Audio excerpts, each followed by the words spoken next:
राजा दशरथ के पुत्र राम नहीं थे। जानिए कौन थे राजा दशरथ के असली पुत्र। प्रिय मित्रों, आपको यह बात अजीब जरूर लगेगी, लेकिन हम आज के कथा में इतिहास के उस पन्ने को खोलने वाले हैं जो लाखों वर्षों से छुपा हुआ है। यह कथा न केवल आपके मन में नए विचार जागृत करेगी, बल्कि आपको श्री राम के जीवन की उस सच्चाई से रूबरू कराएगी जो शायद अब तक आपके सामने नहीं आई। क्या आपने कभी सोचा कि राजा दशरथ, जिनके पास 3 रानियां थीं, कौशल्या, कैकई और सुमित्रा, उन्हें लंबे समय तक संतान क्यों नहीं हुई? और जब संतान प्राप्ति हुई तो वह भी एक यज्ञ के बाद।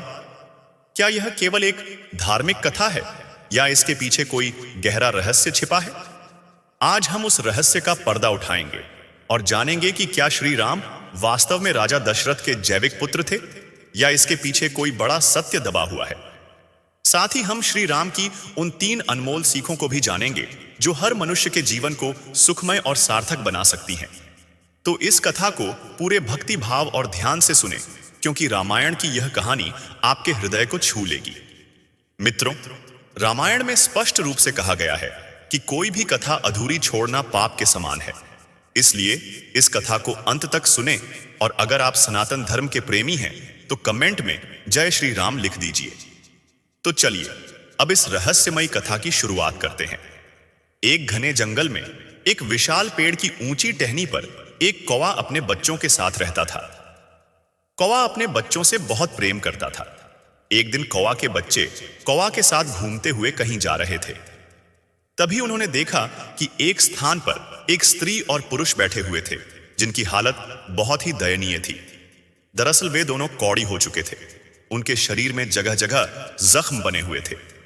जगह जगह से शरीर से रक्त रिस रहा था।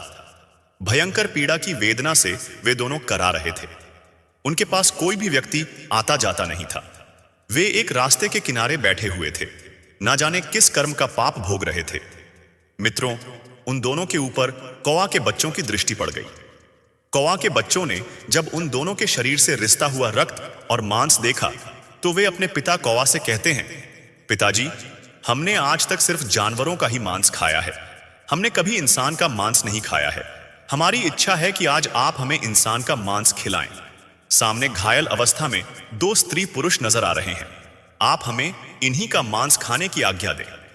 अपने बच्चों की बात सुनकर कौवा कहता है, बच्चों, ईश्वर ने हमें जो भोजन बनाया है वही ठीक है। ज्यादा मन नहीं चलाना चाहिए। ज्यादा मन चलाना खुद के लिए ही तकलीफ देह होता है। आजकल इंसान का मांस बहुत दूषित हो चुका है। वह किसी के खाने योग्य नहीं रह गया है। इंसान इतना नीचे गिर गया है कि उसके कर्म देखकर बड़ी लज्जा आती है। धर्म कर्म की समझ रखने वाला वह इंसान इतना नीचे गिर जाएगा, हमने कभी नहीं सोचा था। कौवा बोला, हे बच्चों, आजकल भूखे रह लेना, पर इंसान के मांस को खाने कभी मत सोचना। कौवा के बच्चों ने पूछा, पिताजी, ऐसी क्या बात है जो इंसान का मांस हम नहीं खा सकते? तब कौवा कहता है, बच्चों, मैं तुम्हें एक कहानी सुनाता हूं। यह कहानी इन्हीं दोनों स्त्री पुरुषों की है जिनका मांस खाने के लिए तुम लालायत हो रहे हो। यदि तुम इनके कर्म जान लोगे तो कभी इंसान का मांस खाने की जिद नहीं करोगे। तब कौवा के बच्चे कहते हैं, हाँ पिताजी, आप हमें वह कहानी जरूर सुनाइए। आखिर हम भी तो जाने कि इंसान का मांस क्यों नहीं खा सकते। आपकी कहानी हम मन लगाकर सुनेंगे। कृपया पिताजी हमें जरूर सुनाएं। तब कौवा वहीं पर एक पेड़ पर बैठ जाता है और अपने बच्चों को कहानी सुनाने लगता है। वह कहता है, बच्चों, यह कहानी इन्हीं दोनों स्त्री पुरुषों की है जो नीचे कौड़ी के रूप में बैठे हुए हैं। इससे पहले यह दोनों एक राज्य देवपुर के राजा वीर सिंह और रानी लीलावती हुआ करते थे। इस पुरुष की इससे पहले एक पत्नी थी जो ईश्वर को प्यारी हो गई। राजा वीर सिंह और रानी लीला के बीच बहुत ही अटूट प्रेम था। राजा वीर सिंह अपनी पहली वाली रानी से बहुत प्रेम करता था। राजा वीर सिंह के राज्य में चारों तरफ खुशहाली थी। प्रजा भी अपने राजा वीर सिंह का बहुत सम्मान करती थी। राजा वीर सिंह भी अपनी प्रजा की भलाई के लिए काम करता था। किसी तरह का प्रजा में कोई दुख नहीं था। इसी प्रकार राज्य कार्य करते हुए राजा वीर सिंह का समय बड़े आनंद से बीत रहा था। मित्रों, कुछ समय बाद रानी लीला ने एक कन्या को जन्म दिया, लेकिन दुर्भाग्य से बेटी को जन्म देकर वह महारानी लीला स्वर्ग सिद्धार्थ गई। राजा वीर सिंह को इस बात से बहुत सदमा लगा। राजा वीर सिंह के मन में यह बात बैठ गई कि मेरी जो बेटी हुई है, इसी बेटी के कारण मेरी प्राण प्रिय रानी की मौत हुई है। क्योंकि राजा वीर सिंह रानी को बहुत चाहता था। रानी का गम राजा वीर सिंह से बर्दाश्त नहीं हुआ। इसी गम के चलते राजा वीर सिंह की हालत बिल्कुल पागलों जैसी हो गई थी। उसने यह बात अपने दिलो दिमाग में बैठा ली थी कि मेरी बेटी के कारण ही मेरी पत्नी की मृत्यु हुई है। अब तो वह अपनी बेटी को बिल्कुल भी प्यार नहीं करता था, ना ही उसकी तरफ देखता था। मन ही मन वह उसे नफरत करने लगा। वह हमेशा कहता था, मेरे घर में यह बेटी नहीं, यह कुल लक्ष्मी हुई है, इसी के कारण मेरी रानी की मौत हुई है। राजा वीर सिंह को सबने समझाया कि देखो, जो होना था वह हो गया, अब क्यों बेटी से नफरत करते हो। परंतु राजा वीर सिंह के समझ में कुछ नहीं आ रहा था। मित्रों, आपको बता दूं कि रानी बड़ी ही धार्मिक प्रवृत्ति की थी। वह भगवान की बहुत पूजा पा करती थी। उधर राजा वीर सिंह ने अपनी बेटी को ही रानी की मौत का जिम्मेदार मान लिया था और वह अपनी बेटी से मन ही मन बहुत नफरत करने लगा था। धीरे धीरे राजा वीर सिंह सदमे में पहुंच गया। अब तो उसका राजकाज में भी मन नहीं लगता था और ना ही वह प्रजा की भलाई के बारे में सोचता था। राजा वीर सिंह की ऐसी हालत देखकर राजा वीर सिंह के सभी मंत्री, दरबारी और रिश्तेदारों को चिंता होने लगी कि अगर राजा वीर सिंह इस तरह रहेगा तो राज्य की प्रजा बहुत दुख भोगेगी। इस इतने बड़े राज्य का क्या होगा। राजा वीर सिंह की ऐसी हालत के बारे में जब पता चलेगा तो पड़ोसी देश के राजा वीर सिंह की बुरी मंशा से हमारे राज्य पर आक्रमण कर देंगे और हमारा राज्य बिल्कुल नष्ट भ्रष्ट हो जाएगा और इसकी तरक्की रुक जाएगी। सबने राजा वीर सिंह को मिलकर खूब समझाया, लेकिन राजा वीर सिंह के मन से रानी की यादें नहीं निकल रही थीं। राजा वीर सिंह की अबोध बच्ची हमेशा रोती रहती थी, लेकिन राजा वीर सिंह उसे नजर भर के भी नहीं देखता था। दासियां ही उस राजकुमारी का लालन पालन करती थी। राजा वीर सिंह तो उसे कुलक्षणी कहता था और इसीलिए उसका नाम विदुषी पड़ गया था। घर के रिश्तेदारों और मंत्रियों ने सलाह दी कि अगर ऐसा हुआ तो कैसे चलेगा। इसलिए उन्होंने राजा वीर सिंह से दूसरा विवाह करने का प्रस्ताव रखा, जो राजा वीर सिंह को सही लगा, क्योंकि रानी का गम भुलाने के लिए यह जरूरी था और उस लड़की के लिए भी एक मां की जरूरत थी। दासियां कब तक उसका पालन पोषण करती रहती। दोस्तों, इस प्रकार राजा वीर सिंह ने अपना दूसरा विवाह रचा लिया। अब घर में दूसरी मां आ चुकी थी, लेकिन उस लड़की से जब उसका पिता ही प्रेम नहीं करता था तो वह दूसरी मां क्या खाक करती। राजा वीर सिंह की दूसरी पत्नी भी उस लड़की से नफरत करने लगी थी। उसने कभी उस बच्ची को नहीं अपनाया। धीरे धीरे समय बीतने लगा। राजकुमारी अब 1 साल की हो गई थी और राजा वीर सिंह तो उसे देखता ही नहीं था। जब वह अपने आंगन में ठुमक ठुमक कर चलती थी तब भी राजा वीर सिंह का मन नहीं पिघलता था। राजा वीर सिंह तो उसे नफरत की नजरों से ही देखता था। इसका फायदा दूसरी रानी भी उठाती थी। धीरे धीरे राजा वीर सिंह की दूसरी पत्नी भी गर्भधारण करती है। दोस्तों, समय के साथ उसने भी एक कन्या को जन्म दिया। अपनी बेटी और अपनी स्त्री को सकुशल देखकर राजा वीर सिंह बड़ा प्रसन्न हुआ। उसकी प्रसन्नता की वजह यही थी कि उसकी रानी बिल्कुल ठीक थी, इसीलिए वह अपनी कन्या को अच्छे लक्षणों वाली समझ रहा था। अब तो राजा वीर सिंह ने प्रजा में मिठाइयां बंटवाई और अच्छे से उस दूसरी राजकुमारी का नामकरण संस्कार करवाया। राजा वीर सिंह ने उसका नाम शुभी रखा। इस तरह मित्रों, शुभी और विदुषी दोनों ही साथ साथ पलने लगी। धीरे धीरे समय बीतता रहा। राजा वीर सिंह रानी को बहुत प्रेम करते थे, लेकिन जिसे वे मानते थे उसे फूटी आंख से भी नहीं देखते थे। समय अपनी गति से चलता रहा। धीरे धीरे राजकुमारी शुभी को शिक्षा दिलाई गई। राजकुमारी की तरह उसके हर काम कराए गए, लेकिन विदुषी को शिक्षा का भी प्रबंध नहीं किया गया। धीरे धीरे जब दोनों कन्याएं बड़ी हुई तो देखने में दोनों बराबर की लगती थी। दोनों में ज्यादा अंतर नहीं था, पर उनके पालन पोषण में राजा वीर सिंह और रानी की तरफ से बहुत अंतर था। शुभी के जो कपड़े होते थे, अगर वे पुराने हो जाते तो उन्हीं कपड़ों को उतारकर विदुषी को पहनने को दे दिया जाता था। क्योंकि मित्रों, जब पिता ही उसे प्रेम नहीं करता था तो दूसरा कौन देखने वाला था। बेचारी की मां तो थी नहीं। धीरे धीरे दोनों लड़कियां सयानी हो रही थी। एक दिन रानी कहने लगी, महाराज, लड़कियां बड़ी हो गई हैं, अब इनका विवाह हमें करना चाहिए। दोस्तों, जो विदुषी थी वह बड़ी ही धर्म प्रवृत्ति की थी। अपनी मां की तरह उसकी मां भी बहुत ही धार्मिक थी, जो उसे जन्म देकर मर गई थी। वह भी बहुत धार्मिक थी और हमेशा भगवान की बहुत पूजा पाठ किया करती थी। जबकि वैभवी बड़े घमंड में रहती थी।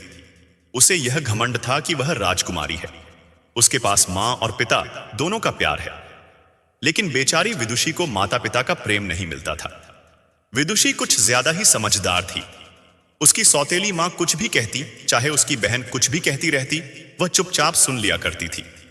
राजा वीर सिंह और रानी को छोड़कर महल के बाकागी सभी लोग विदुषी से हमदर्दी रखते थे, लेकिन शुभी और उसकी मां हमेशा उसे डांटती रहती थी। राजा वीर सिंह तो अपनी बेटी शुभी को देखकर फूला नहीं समाता था। जिसे वह कुलक्ष्मी मानता था, उसे देखकर तो वह रास्ता ही बदल लेता था। बेचारी विदुषी अपने पिता के प्यार को पाने के लिए तरसती रहती थी, लेकिन राजा वीर सिंह कभी उसे अपनी आंखों के सामने भी नहीं आने देता था। राजा वीर सिंह ने सख्त हिदायत दे रखी थी कि जब वह महल में आए तो उसकी बेटी विदुषी उसके सामने न आए। इस बात का पूरा ध्यान रखा जाता था। अब जब बेटियां शादी के लायक हो गईं, तो शादी तो करनी ही पड़ेगी, भले ही राजा वीर सिंह उसे कितना ही नफरत क्यों ना करता हो। बेटी की शादी तो करनी ही थी। रानी ने कहा, महाराज दोनों बेटियां बड़ी हो गई हैं, इनके लिए कोई अच्छा सा वर तलाश कीजिए। राजा वीर सिंह कहने लगा, हाँ रानी, विवाह तो करना ही पड़ेगा, और जितनी जल्दी हो जाए उतना अच्छा है। इस कुलक्ष्मी का साया हमारे महल से हट जाएगा। राजा वीर सिंह की इन बातों को सुनकर लगता था कि वह मूर्ख राजा अपनी उस बेटी से ना जाने कितनी नफरत करता था। रानी तो फिर भी सौतेली थी, वह तो नफरत करती ही थी और घर के सारे काम उस विदुषी से कराती थी। रानी हमेशा यही चाहती थी कि उसकी सौतेली बेटी हमेशा दुखी रहे, इसलिए उसने राजा वीर सिंह से कहा, महाराज क्यों ना पहले इस कुलक्ष्मी का विवाह करके इसे इस घर से हटा दिया जाए, हम अपनी बेटी का विवाह बाद में कर लेंगे। राजा वीर सिंह ने कहा, कोई बात नहीं, हम इसका विवाह पहले कर देते हैं, जैसी यह है वैसा ही इसके लिए लड़का देख लेते हैं। रानी कहने लगी, अरे राजा साहब, इसके लिए तो कोई अंधा भिखमंगा लड़का ही ठीक रहेगा। वह कहां राजमल्लों के लायक है, जहां भी जाएगी मां का बेड़ा गर्क कर देगी। यह तो अपनी मां को खा ही गई, वहां भी ना जाने क्या क्या कर देगी। इसके कारण हमें ना जाने क्या क्या सुनने को मिलेगा। इस पर राजा वीर सिंह ने कहा, रानी साहिबा, आप बिल्कुल ठीक कहती हो। राजा वीर सिंह ने तुरंत ही अपने महल में नाई और पंडित को बुलवाया और कहा, विदुषी के लिए एक अंधा और परिवार से हीन वर ढूंढ कर लाओ, जिसका कोई परिवार ना हो। राजा वीर सिंह की आज्ञा पाकर नाई और पंडित वर की तलाश में निकल पड़े। वे चलते चलते बहुत दूर एक गांव में जा पहुंचे, जहां मंदिर के बाहर उन्होंने एक बूढ़ी औरत को बैठे देखा। उसका एक बेटा था। मां बेटा दोनों भीख मांग रहे थे।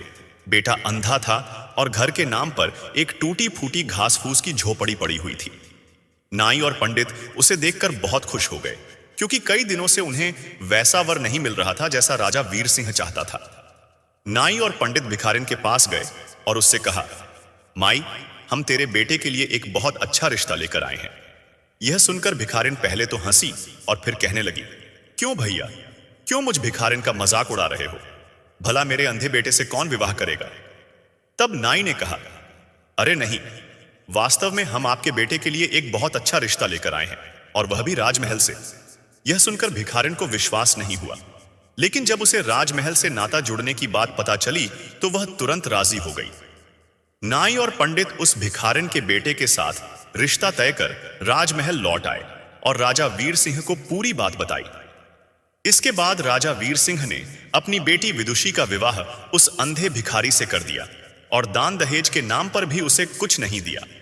विदुषी अपनी ससुराल पहुंची तो देखा कि वहां एक टूटी फूटी झोपड़ी थी, जहां बैठने के लिए भी सही जगह नहीं थी।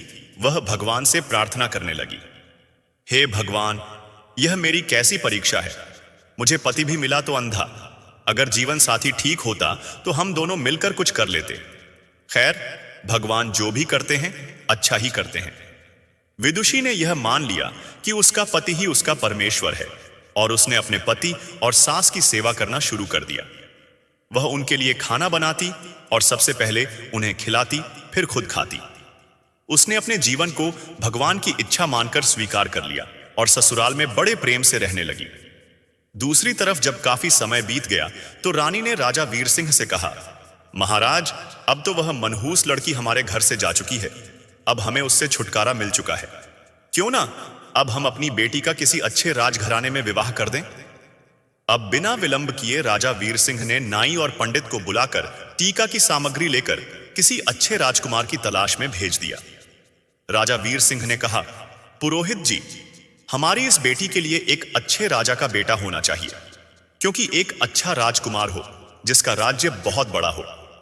राजा वीर सिंह के बताए अनुसार नाई और ब्राह्मण एक चक्रवर्ती राजा के यहां पहुंचे, क्योंकि राजकुमारी शुभी देखने में बहुत सुंदर थी। इसीलिए उन्होंने राजकुमार भी सुंदर ही तलाश किया। राजा का इकलौता बेटा था और वह एक चक्रवर्ती सम्राट बनने वाला था। नाई और पुरोहित ने बिना देर किए उस चक्रवर्ती राजा के बेटे को सभी का टीका चढ़ा दिया और सारी बात आकर राजा वीर सिंह को सुना दी। मित्रों, राजा वीर सिंह ने शुभी का विवाह बड़ी धूमधाम से कर दिया। हजारों हाथी, घोड़े, रथ, दहेज दान में दिए और बड़े ही भव्य तरीके से अपनी बेटी की विदाई की। उधर वह बेटी, जिसे राजा वीर सिंह कुलक्ष्मी कहता था, वह बेचारी जैसे तैसे दिन काट रही थी। शुभी एक राजा के घर में ब्याह कर गई थी, इसलिए वह रानी बनकर आनंद से अपना जीवन यापन करने लगी। उसे शुरू से ही अपने मां बाप का प्यार मिला था और यहां भी उसे अच्छा पति और राजमहल के सारे सुख मिल गए थे। उधर कुलक्ष्मी अपने भिखारी पति के साथ उस झोपड़ी में रह रही थी। एक दिन विदुषी अपनी सासू मां से बोली, मां जी, आप रोज रोज भीख मांग कर लाती हो। आपका भीख मांगना मुझे अच्छा नहीं लगता। इससे तो अच्छा है कि हम कोई काम कर लें और कमा कर खाएं। तब उसकी सास कहती है, बहू, वैसे तो तेरे मां बाप और लोग तुझे कुलक्ष्मी कहते हैं, लेकिन हमारे घर की तू लक्ष्मी है। तू जो बात कहेगी वह मैं मान लूंगी। भिखारी की बहू कहने लगी, मां जी, इन पैसों में से कुछ पैसे आप मुझे दे दो। मैं इन पैसों से कुछ खरबूजे और तरबूज खरीद कर लाऊंगी, क्योंकि गर्मी का मौसम है और इस मौसम में खरबूजे और तरबूज खूब बिकते हैं। मैं उन्हें बेचूंगी तो रहेंगे। आप रोज रोज भीख मांगने जाती हो। 10 लोग आपको ठुकराते हैं, कोई 1-2 तरस खाकर कुछ दे भी देता है। मुझसे यह देखा नहीं जाता कि लोग आपका अपमान करें। इसलिए आज से आप घर पर रहो और मैं खरबूजे और तरबूज बेचने जाया करूंगी। सास ने कहा, नहीं नहीं बहू, तू भला कहां जाएगी। बहू ने कहा, मां जी, आप चिंता मत करिए, मैं यह सब कर लूंगी। सास बोली, ठीक है। उसकी सास और पति ने भीख में जो पैसे इकट्ठे किए थे, वह पैसे अपनी बहू के हाथ में रख देते हैं। बहू बाजार गई और एक डलिया ली और उसमें कुछ तरबूज और खरबूजे खरीद कर रख लिए। जंगल के रास्ते पर एक मंदिर था। वह उसी मंदिर के सामने जाकर बैठ गई। वहां से गुजरने वाले लोगों को तरबूज और खरबूजे बहुत पसंद आए, इसलिए हाथों हाथ उसके तरबूज और खरबूजे बिक गए। सारे तरबूज तो बिक गए, केवल 2 खरबूजे उनके पास रह गए थे। दोस्तों, उसी समय संयोग से विधि और विधाता भगवान उसी रास्ते से गुजर रहे थे। विधि कहने लगी, प्रभु, देखो कितने सुंदर खरबूजों की सुगंध आ रही है। मुझे भी यह खरबूजे खाने हैं। विधाता बोले, देवी, कहां तुम इन खरबूजों के चक्कर में पड़ रही हो। चलो, हमें शिवपुरी पहुंचना है। विधि ने कहा, नहीं नहीं प्रभु, मुझे तो यह खरबूजे खाने हैं। माता विधि जिद कर गई, कहने लगी, देखो, स्त्री खरबूजे बेच रही है और वह तो आपकी भक्त है। प्रभु, हमें उससे खरबूजे जरूर लेना चाहिए। दोस्तों, माता विधि और विधाता ने एक बूढ़े और बुढ़िया का रूप धारण किया और पहुंच गए उस खरबूजे वाली के पास। उसके पास मात्र 2 ही खरबूजे बचे थे। माता विधि और विधाता ने बहुत ही दीन रूप बनाया था। फटे पुराने वस्त्र थे, जर्जर हालत थी। एक दूसरे का हाथ पकड़े हुए वे उसके पास पहुंचे। जाकर कहने लगे, बिटिया, हम दोनों भूखे हैं, क्या हमें कुछ खरबूजा खाने को मिलेगा। तो विदुषी कहने लगी, माई आप बैठो, इतनी गर्मी पड़ रही है, लो पहले पानी पी लो। उसके पास थोड़ा सा पानी था। पहले उसने विधाता और माता विधि बने हुए उन दोनों वृद्ध दंपति को पानी पिलाया और आराम से उन्हें बैठाया। उसके बाद एक एक करके दोनों को खरबूजा खाने को दिया। दोनों लोगों ने वे दोनों खरबूजे खा लिए। उसके बाद माता विधि कहने लगी, बिटिया, हमारे पास तो तुम्हें देने के लिए कोई पैसे नहीं है। हम कहां से पैसे देंगे, हम तो भूखे थे, इसलिए खरबूजे तो हमने खा लिए। वह कहने लगी, कोई बात नहीं मां, आज मैं खरबूजे बेचने आई थी और ईश्वर की कृपा से मेरे सारे खरबूजे बिक गए। अब मेरे पास सिर्फ यह 2 खरबूजे शेष बचे थे। अगर आपने उन्हें खा लिया है तो यह भी मेरे लिए पुण्य का काम है। आप तो बूढ़ी माँ हो, मेरी कोई माँ नहीं है, और आपने मुझसे इतने प्यार से बेटी कहा है। बेटी शब्द सुनने के लिए तो मैं और मेरे कान ही तरस गए थे। कभी मेरे पिता ने भी मुझे बेटी का प्यार नहीं दिया। तब माता विधि बनी बूढ़ी माँ कहती हैं, बिटिया, मैं काफी दूर से चलकर आई हूं और राह चलने के कारण मेरी सांस फूल रही है। मेरे पैरों में बड़ा दर्द हो रहा है। कुल लक्ष्मी ने कहा, लाओ मैया, मैं तुम्हारे पैर दबा देती हूं। इतना कहकर वह माता विधि के चरण दबाने लगती है। ठंडी हवा चल रही थी। विधि मां को नींद आ जाती है। विधि मां को नींद आई तो विदुषी अपने पल्लू से उनके ऊपर हवा करने लगी ताकि उनके ऊपर कोई मक्खी या मच्छर ना बैठे। दोस्तों, विधाता भी वहीं पर लेट गए। जब माता विधि की आंख खुली तो वे दोनों बड़े प्रसन्न हुए। कहने लगे, बेटी, तूने तो हमारी बहुत सेवा की है और हमारे पास तो तुम्हें देने के लिए कुछ भी नहीं है। हम तुम्हें क्या दें? वह कहने लगी, कोई बात नहीं मां, मेरी कोई मां नहीं है। तुम्हारी सेवा करके तो मुझे मां जैसा प्यार मिला। ऐसा लगा जैसे तुम मेरी मां हो। तब माता विधि कहती हैं, अच्छा बेटी, अब हम चलते हैं। जाते हुए माता विधि ने विधाता से कहा, प्रभु, अगर आपकी झोली में कुछ पड़ा हो तो इस बेचारी को दे दो। यह बेचारी बड़ी ही गरीब है और इसके पिता ने इसके साथ बहुत अन्याय किया है। विधाता बोले, देवी, मेरे पास तो मेरी झोली में केवल भूति है, इससे इसका क्या भला होगा? माता विधि बोली, प्रभु, लोगों का भला तो आपके भला कहने से ही हो जाता है। फिर भी मन समझाने के लिए माता विधि ने विधाता की झोली से कुछ भूति निकाली और उस बेचारी को दे दी। वह भूति उसने अपने साड़ी के पल्लू में बांधकर रख ली। शाम को जब वह अपने घर पहुंचती है तो अपनी सासू मां से कहती है, मां जी, आज एक बूढ़ी मां और एक बूढ़े बाबा की सेवा करके मुझे अपार सुख मिला। और देखो मां, आज की कमाई, आज मेरे सारे खरबूजे बिक गए। मां, अब तुम्हें और मेरे पति को कहीं भी भीख मांगने की जरूरत नहीं है। अब हम मेहनत से काम करके अपना गुजारा करेंगे और ईश्वर की कृपा रही तो हम सम्मान की जिंदगी जिएंगे। आज से हमें भीख नहीं मांगनी है। तब उसकी सास कहने लगी, बेटा, मैं तेरी जैसी बहू पाकर निहाल हो गई। मैंने तो कभी सोचा भी नहीं था कि कभी मेरे बेटे का भी विवाह होगा। मुझे नहीं पता था कि मेरे बेटे के नसीब में इतनी संस्कारी और लक्ष्मी जैसी बहू लिखी होगी। मैं तो भगवान की बहुत आभारी हूं कि भगवान ने मेरे बेटे की किस्मत में तुम्हें लिखा था। वह कहने लगी, मां, आज एक बूढ़े बाबा और एक बूढ़ी अम्मा आए थे। उन्होंने मुझे यह भूति दी है, मैं इसका क्या करूं? तब उसकी सास बोली, बहू, थोड़ा रुको, अभी मेरा बेटा आता होगा, जैसा वह कहेगा तुम वैसा ही करना। दोस्तों, शाम को जब उसका पति आया तो वह कहने लगी, स्वामी, आज मुझे यह भूति दी है। एक बूढ़े बाबा और एक बूढ़ी अम्मा आए थे। उन्होंने मुझे यह भूति दी है, मैं इसका क्या करूं?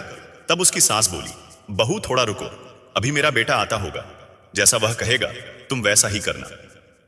दोस्तों, शाम को जब उसका पति आया तो वह कहने लगी, स्वामी, आज मुझे यह भूति दी है। एक बूढ़े बाबा और एक बूढ़ी अम्मा आए थे। उन्होंने मुझे यह भूति दी है, मैं इसका क्या करूं? तब उसकी सास बोली, बहू, थोड़ा रुको, अभी मेरा बेटा आता होगा, जैसा वह कहेगा तुम वैसा ही करना। दोस्तों, शाम को जब उसका पति आया तो वह कहने लगी, स्वामी, आज मुझे यह भूति दी है। एक बूढ़े बाबा और एक बूढ़ी अम्मा आए थे। उन्होंने मुझे यह भूति दी है, मैं इसका क्या करूं? तब उसकी सास बोली, बहू, थोड़ा रुको, अभी मेरा बेटा आता होगा, जैसा वह कहेगा तुम वैसा ही करना। दोस्तों, शाम को जब उसका पति आया तो वह कहने लगी, स्वामी, आज मुझे यह भूति दी है। एक बूढ़े बाबा और एक बूढ़ी अम्मा आए थे। उन्होंने मुझे यह भूति दी है, मैं इसका क्या करूं? तब उसकी सास बोली, बहू, थोड़ा रुको, अभी मेरा बेटा आता होगा, जैसा वह कहेगा तुम वैसा ही करना। दोस्तों, शाम को जब उसका पति आया तो वह कहने लगी, स्वामी, आज मुझे यह भूति दी है। एक बूढ़े बाबा और एक बूढ़ी अम्मा आए थे। उन्होंने मुझे यह भूति दी है, मैं इसका क्या करूं? तब उसकी सास बोली, बहू, थोड़ा रुको, अभी मेरा बेटा आता होगा, जैसा वह कहेगा तुम वैसा ही करना। दोस्तों, शाम को जब उसका पति आया तो वह कहने लगी, स्वामी, आज मुझे यह भूति दी है। एक बूढ़े बाबा और एक बूढ़ी अम्मा आए थे। उन्होंने मुझे यह भूति दी है, मैं इसका क्या करूं?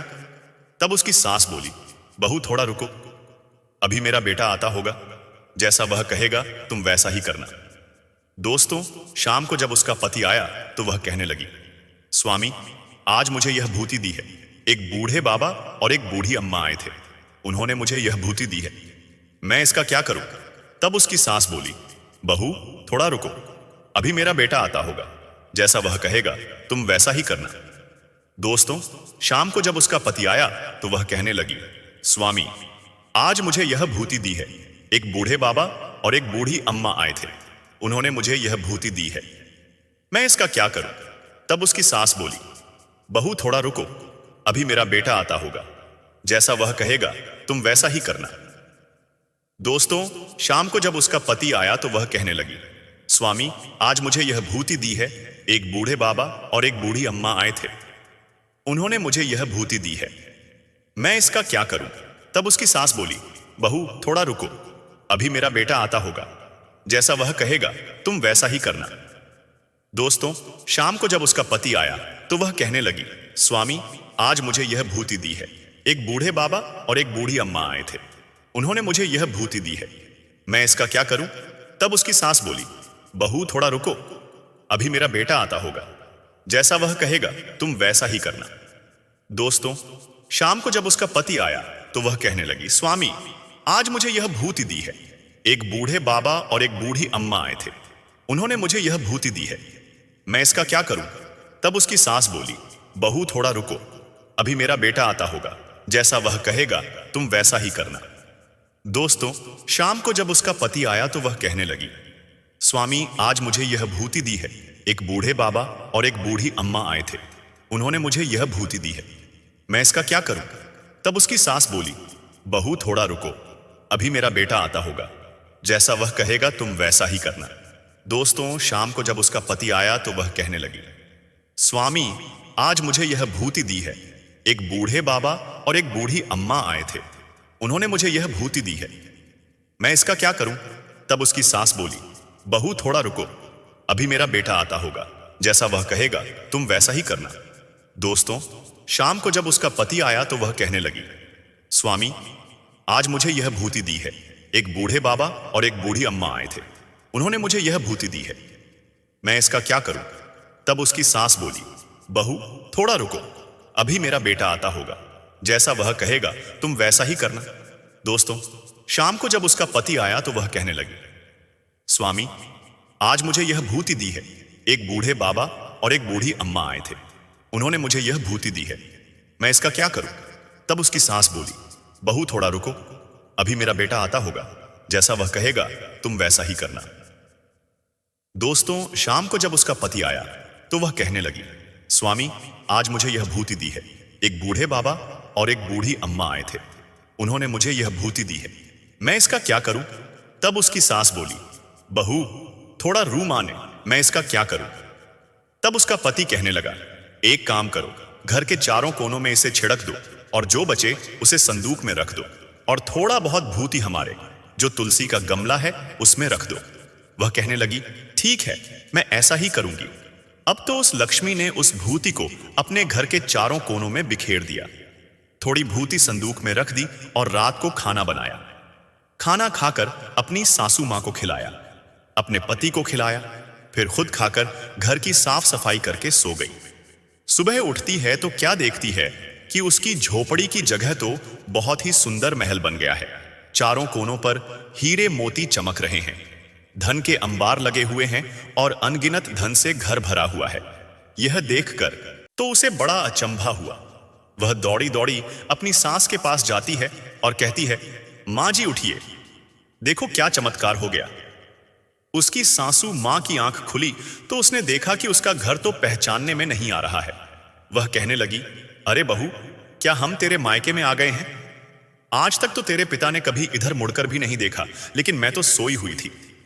तेरे पिता का हृदय कैसे पसीज गया? तब वह लक्ष्मी कहती है, नहीं मां जी, यह मेरे पिता का घर नहीं है, यह तो हमारा घर है। देखिए, शायद भगवान की अनुकंपा हुई है, उन्हीं की कृपा से मेरे भाग्य बदल गए हैं। देखो, शायद वे बूढ़े बाबा और बूढ़ी मां कोई और नहीं, साक्षात ईश्वर ही होंगे जिन्हें मैं पहचान नहीं पाई। भगवान को ना पहचान पाने का दुख अब तो उसे बहुत कचोट लगा था और वह रोने लगी कि भगवान साक्षात मेरे पास आए और मैं उनको पहचान नहीं पाई। उसकी सासू माँ ने उसे धीरज बंधाया। तभी उसके पति की आंख खुल जाती है और वह चिल्लाते हुए बोला, अरे लक्ष्मी, ये मैं अपनी आंखों से क्या देख रहा हूं? अब तो मुझे दिखाई दे रहा है। वह अपनी मां से बोला, मां देखो, मुझे सब कुछ दिखाई दे रहा है। अब मैं अंधा नहीं रहा। यह देखकर लक्ष्मी की खुशी का ठिकाना नहीं रहा। उसके पति की आंखें ठीक हो गईं। यह उसके जीवन की सबसे बड़ी खुशी थी। इतनी खुशियां तो उसे धन दौलत पाकर भी नहीं हुई थी। भगवान की कृपा से अब उसका पति किसी राजा से कम नहीं लग रहा था। अब उन्होंने कहा कि जब इतनी बड़ी कृपा हो ही गई है तो क्यों ना हम भगवान की चर्चा करवाएं, पाठ करवाएं, लोगों को अपने घर बुलाएं और खूब बड़ा सा भंडारा करवाएं। उसकी सासू मां कहने लगी, बेटी, तुम तो मेरे घर की लक्ष्मी हो, जैसा तुम करना चाहो वैसा करो। मैंने कब मना किया? दोस्तों, अब तो लक्ष्मी ने अपने घर में एक कथा का आयोजन किया और अपने रिश्तेदारों को निमंत्रण दिया। सारे रिश्तेदारों में निमंत्रण बंटवाया। एक पत्र अपने मायके भी भिजवाया और एक चिट्ठी अपनी बहन शुभी के घर भी भेजी। निमंत्रण पाकर लक्ष्मी का पिता और उसकी सौतेली मां भी आए। वे आए तो थे, परंतु दोस्तों, उनकी हालत बहुत खराब हो गई थी। वे अपनी बेटी की हालत पर हंसने के लिए वहां आए थे, लेकिन वहां पहुंचकर उसके पिता का तो शर्म से सिर नीचा हो गया। वह सोच रहा था, मैंने अपनी बेटी के साथ ऐसा किया, लेकिन उसका नसीब देखो। नसीब के आगे किसी की नहीं चलती। मेरे चाहने से क्या होता है जब भगवान ने उसका नसीब स्वयं अपने हाथों से लिखा हो। उसके माता पिता को अब बड़ा अफसोस हो रहा था, क्योंकि जब लक्ष्मी और शुभी की शादी हुई थी तब उसके पिता ने अपनी बेटी को कुछ भी नहीं दिया था और जानबूझकर एक अंधे भिखारी के साथ उसका विवाह किया था।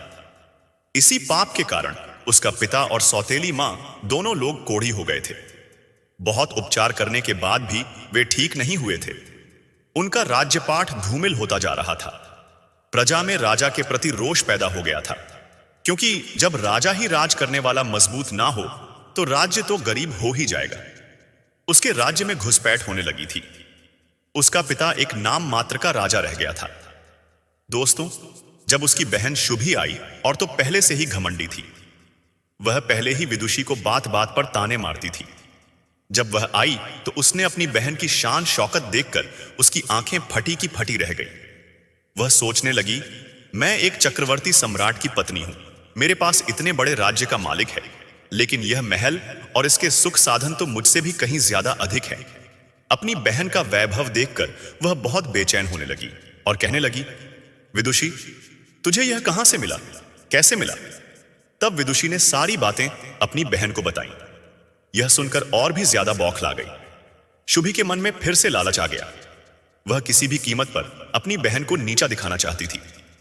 वह तो चाहती थी कि विदुषी उससे ऊपर कभी ना पहुंच पाए, लेकिन जिसे भगवान उठाना चाहते हैं उसे कौन रोक सकता है? ऊपर उठाने वाला तो ईश्वर है। किसको कब क्या बना दे कोई नहीं जानता। शुभी ने जब अपनी बहन से पूछा कि उसके समृद्ध होने का क्या कारण है, तो भोली विदुषी ने पूरी बात उसे बता दी कि उसने एक बूढ़े और बूढ़ी मां को खरबूजे खिलाए थे। उन्हीं के आशीर्वाद से यह सब हुआ है। अपनी बहन से यह सब जानकर शुभी राजमहल में जाकर अपने पति से कहा, देखो जी, मैं भी खरबूजे बेचने जाऊंगी। उसका पति कहने लगा, अरे शुभी, तुम यह कैसी बातें कर रही हो? हमारे राज्य में किसी प्रकार की कोई कमी नहीं है, और वह तेरी बहन इतनी गरीब थी। उसकी सच्ची श्रद्धा और भक्ति देखकर उस पर भगवान ने कृपा की है। तू तो क्यों चलन के मारे मरी जा रही है? तेरे पास किस चीज की कमी है? लेकिन शुभी नहीं मानी। वह कहने लगी, नहीं जी, मुझे तो खरबूजे बेचने जाना है। तो पति कहने लगा, ठीक है, अगर मेरी बात नहीं मानती हो तो चली जा। दोस्तों, उसने एक डलिया में खरबूजे भर लिए और एक मंदिर के पास जाकर बैठकर बेचने लगी। संयोग से उस दिन भी माता विधि और विधाता उधर से आ रहे थे। खरबूजे बड़े ही ताजे ताजे थे। माता विधि बोली, प्रभु देखो, मुझे खरबूजे खाने हैं। गर्मी का मौसम है और यहां बड़े सुंदर सुंदर खरबूजे दिखाई दे रहे हैं। विधाता ने बहुत समझाया, लेकिन विधि जी नहीं मानी। उन्हें तो शुभी के खरबूजे पसंद आ रहे थे। अब उन्होंने फिर से बूढ़े का भेष बनाया और एकदम से उसके पास पहुंच गए। उस दिन शुभ का एक भी खरबूजा नहीं बिका था। माता विधि कहने लगी, बिटिया, बहुत तेज भूख लगी है, गर्मी के मारे जान निकली जा रही है, बहुत प्यास भी लगी है, थोड़ा सा पानी पिला दो और हमें थोड़ा खरबूजा खाने को दे दो।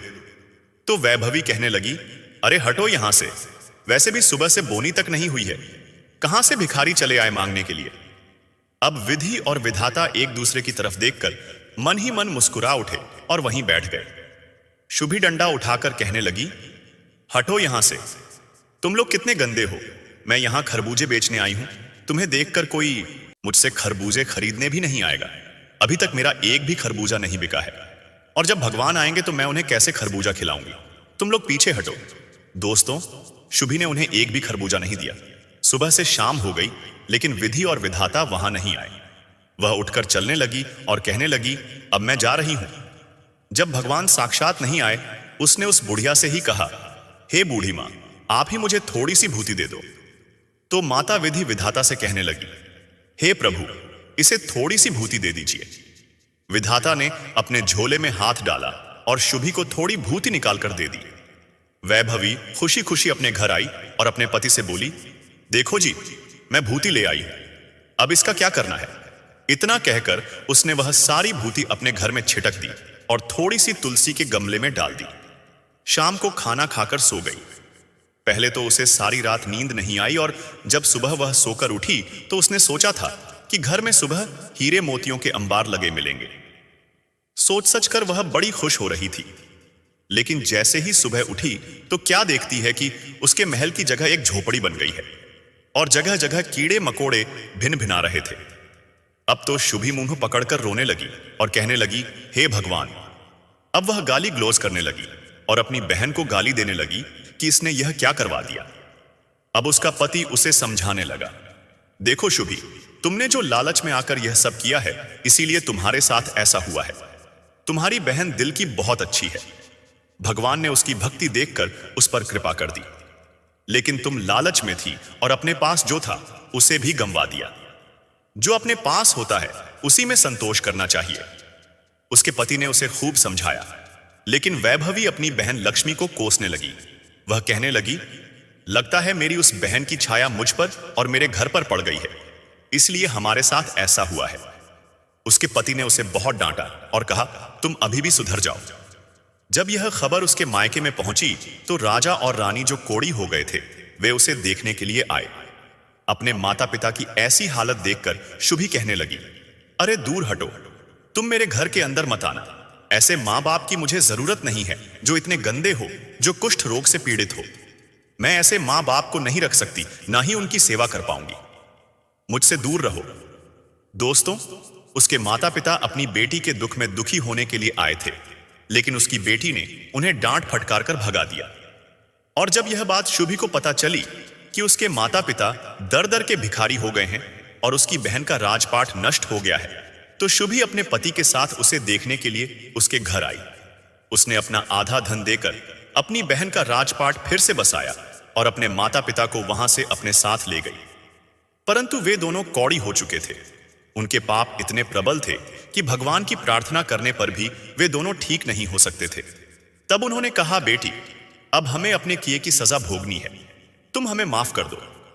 अपनी बेटी के चरण छूने के बाद क्षमा मांगकर वे दोनों उसके घर से चले जाते हैं। दोस्तों, और किसी एकांत स्थान पर बैठकर भगवान की प्रार्थना करते हैं और अपने कुकर्म की क्षमा मांगते हैं। दोस्तों, उनके शरीर से रक्त और मांस गल गल कर नीचे गिर रहा था। भगवान ने उन्हें उनके पापों की सजा दी थी। अपने पाप का फल भोगे बिना उनका किसी भी औषधि से इलाज संभव नहीं था, इसीलिए उन्हें एकांत स्थान पर ले जाकर छोड़ दिया गया। अब उन्हें अपनी गलती का पूरा एहसास था कि जिसे वे कुलक्षणी समझ रहे थे वह तो साक्षात लक्ष्मी निकली, और वे अपनी गलती के लिए ईश्वर से क्षमा याचना कर रहे थे। पर उनका पाप बहुत बड़ा था, इसलिए उन्हें कोई आराम नहीं मिला। वे अपने कर्मों का फल उसी जिंदगी में बैठे बैठे भोग रहे थे। उधर दोस्तों, कौवा बोला, हे बच्चों, यह दोनों स्त्री पुरुष वही हैं। अब बताओ कि क्या तुम अब भी उस इंसान का मांस खाना चाहोगे? उन दोनों की कहानी सुनकर कौवा के बच्चे कहने लगे, पिताजी, हमें माफ कर दो जो हमने ऐसे पापियों को खाने की बात कही। आज हमें पता चल गया है कि इंसान का मांस अब किसी के खाने योग्य नहीं रह गया है। सबसे अधिक दूषित अगर कोई है तो वह इंसान है। इस प्रकार कौवा अपने बच्चों के साथ वहां से चला जाता है। दोस्तों, इस कहानी से हमें यह सीख मिलती है कि कर्म का दंड हमें जरूर भोगना पड़ता है। जो माता पिता अपनी सौतेली बेटी या बेटे के साथ बुरा व्यवहार करते हैं, उनके साथ ऐसा ही होता है। बुरे कर्म का फल बुरा ही होता है। कथा अभी समाप्त नहीं हुई है। अब हम जानेंगे राजा दशरथ के पुत्र राम नहीं थे तो कौन थे। राजा दशरथ के असली पुत्र, प्रिय दर्शकों, अयोध्या के महान राजा दशरथ, जिनका नाम यश और धर्म के साथ लिया जाता है, अपने समय के सबसे शक्तिशाली और धर्मनिष्ठ शासकों में से एक थे। उनकी 3 रानियां थीं, लेकिन लंबे समय तक उनके महल में संतान की किलकारी नहीं गूंजी। यह बात राजा दशरथ के हृदय को सालती थी। फिर एक दिन महर्षि वशिष्ठ के मार्गदर्शन में एक यज्ञ का आयोजन हुआ, जिसके फलस्वरूप 4 पुत्रों राम, लक्ष्मण, भरत और शत्रुघ्न का जन्म हुआ। लेकिन सवाल यह है कि क्या यह केवल यज्ञ का चमत्कार था या इसके पीछे कोई और गहरा रहस्य था। क्या श्री राम वास्तव में दशरथ के पुत्र थे या यह एक ऐसी सच्चाई है जिसे इतिहास ने छिपा लिया। आइए इस रहस्य को समझने के लिए एक और कथा की ओर बढ़ते हैं जो इस सत्य को उजागर करती है। कहानी उस समय की है जब राजा दशरथ देवताओं की सहायता के लिए स्वर्ग लोक गए थे। उस समय देवताओं और असुरों के बीच भयंकर युद्ध चल रहा था। दशरथ अपने अदम्य साहस और युद्ध कौशल के बल पर देवताओं के पक्ष में लड़े और उनकी विजय सुनिश्चित की। युद्ध समाप्त होने पर देवताओं ने दशरथ से कहा, हे राजा, आपने धर्म की रक्षा की है, अब आप अपने लोक अयोध्या लौट जाइए। दशरथ ने देवताओं की आज्ञा मानी और पृथ्वी की ओर प्रस्थान किया। लेकिन रास्ते में कुछ ऐसा हुआ जिसने इस कथा को एक नया मोड़ दिया। अंतरिक्ष में यात्रा करते समय दशरथ की नजर एक रहस्यमयी काले पुरुष पर पड़ी जो उनकी ओर पीठ किए खड़ा था। उसका तेज और आभा असाधारण थी, लेकिन वह दशरथ की ओर मुंह नहीं कर रहा था। दशरथ, जो स्वभाव से न केवल वीर थे बल्कि जिज्ञासु भी थे, रुक गए और बोले, हे अनजान पुरुष, आप कौन हैं? मेरी ओर पीठ क्यों किए हैं? क्या आप नहीं जानते कि मैं वही दशरथ हूं जिसने देवताओं के लिए युद्ध लड़ा और उन्हें विजय दिलाई? उस काले पुरुष ने शांत स्वर में जवाब दिया, हे राजन, मेरे बारे में जानने की जिद न करें। आप अपने मार्ग पर बढ़े और अयोध्या लौटे। मेरा परिचय आपके लिए जानना आवश्यक नहीं है। लेकिन दशरथ कहां मानने वाले थे। उन्होंने फिर पूछा, आप मेरी ओर मुंह क्यों नहीं कर रहे?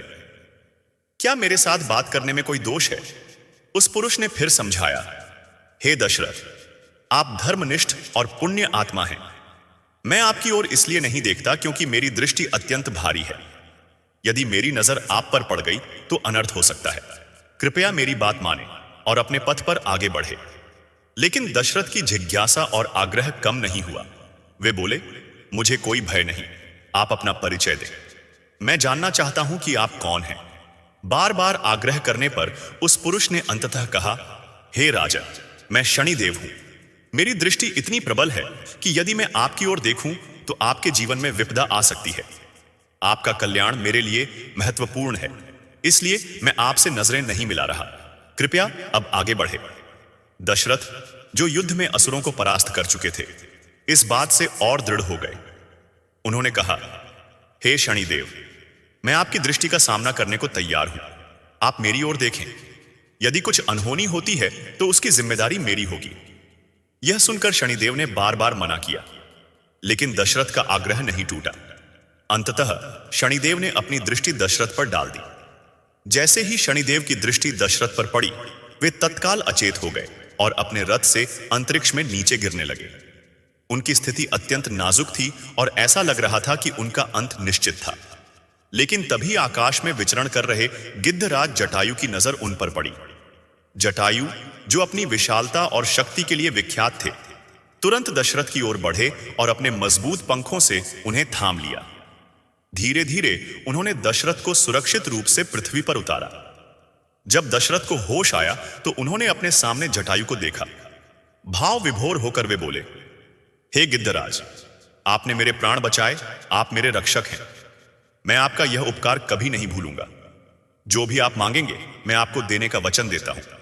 जटायु ने विनम्रता से कहा, हे राजा, मुझे ना धन चाहिए ना राज्य, मेरी केवल एक इच्छा है। यदि भविष्य में आपको संतान प्राप्त होती है तो आपका प्रथम पुत्र मुझे दे दें। दशरथ, जो उस समय जटायु के प्रति कृतज्ञता से भरे थे, ने तुरंत वचन दिया, हे जटायु, यदि मुझे संतान हुई तो मेरा पहला पुत्र आपका होगा, यह मेरा वचन है। इसके बाद दशरथ अयोध्या लौट आए। समय बीता और यज्ञ के फल स्वरूप 4 पुत्रों का जन्म हुआ। जब श्री राम का जन्म हुआ तो दशरथ को अपना वचन याद आया। उन्होंने गिद्धराज जटायु को बुलवाया और कहा, हे गिद्धराज, जैसा मैंने वचन दिया था, यह मेरा प्रथम पुत्र राम अब आपका है। जटायु ने मुस्कुराते हुए कहा, हे राजन, अभी समय नहीं आया, मैं अपने पुत्र को उचित समय पर ले लूंगा, तब तक आप राम का पालन पोषण करें। यह कहकर जटायु वहां से चले गए और दशरथ ने श्री राम को अपने पुत्र की तरह पालना शुरू किया। लेकिन उनके मन में यह बात हमेशा रही कि राम वास्तव में उनकी नहीं बल्कि जटायु की धरोहर है। अब प्रिय दर्शकों, आप सोच रहे होंगे कि क्या यह केवल एक कथा है या इसके पीछे कोई सत्य है। आइए कुछ प्रमाणों के आधार पर इस रहस्य को और गहराई से समझते हैं। विश्वामित्र का आगमन। जब महर्षि विश्वामित्र को यह पता चला कि श्री राम का अवतार हो चुका है तो वे अयोध्या पहुंचे।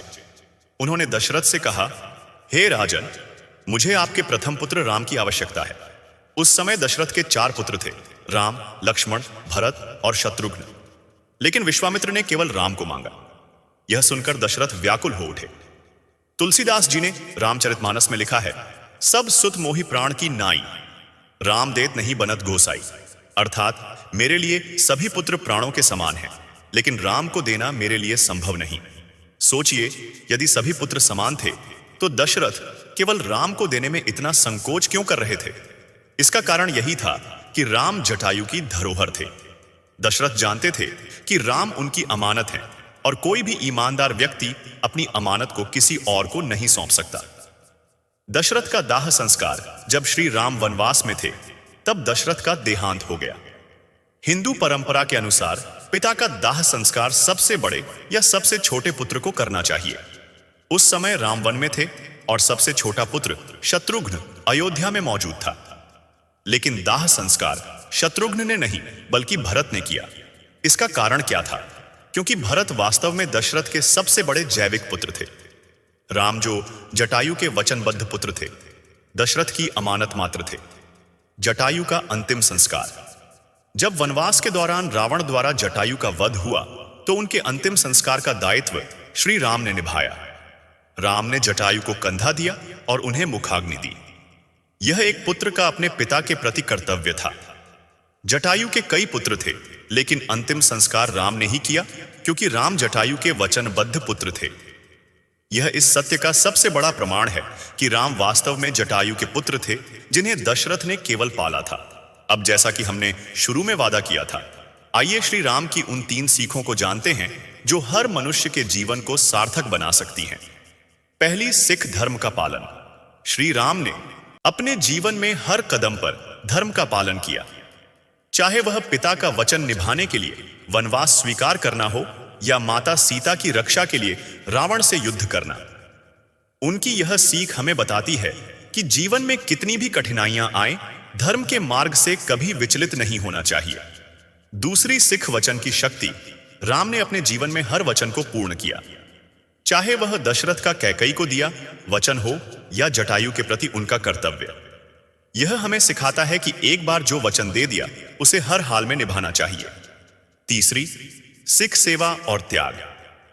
राम ने अपने जीवन में सदा दूसरों की सेवा और त्याग को प्राथमिकता दी, चाहे वह सुग्रीव की मदद करना हो या जटायु के प्रति अपने कर्तव्य को पूरा करना।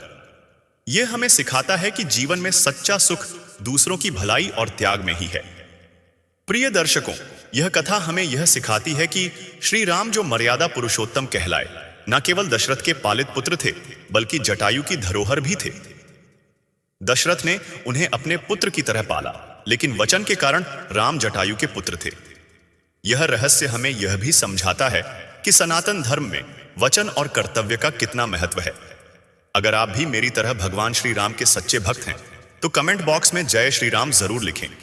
वीडियो को लाइक करें और हमारे चैनल को सब्सक्राइब करना ना भूलें। जय श्री राम।